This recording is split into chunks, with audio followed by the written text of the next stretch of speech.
In this video, we will learn how to divide the number 625 by 5 using the long division method. Consider the first digit 6. We know that 5 times 1 is 5. Subtract, we get 1. 1 is less than 5.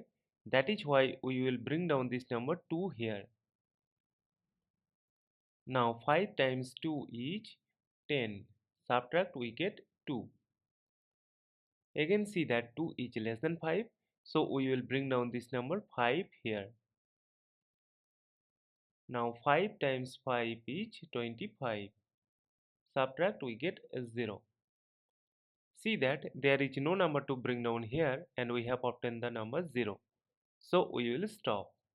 Therefore 625 divided by 5 is equal to 125, and this is our final answer. Thank you for watching. Please like, share and comment on the video. Also do subscribe the channel.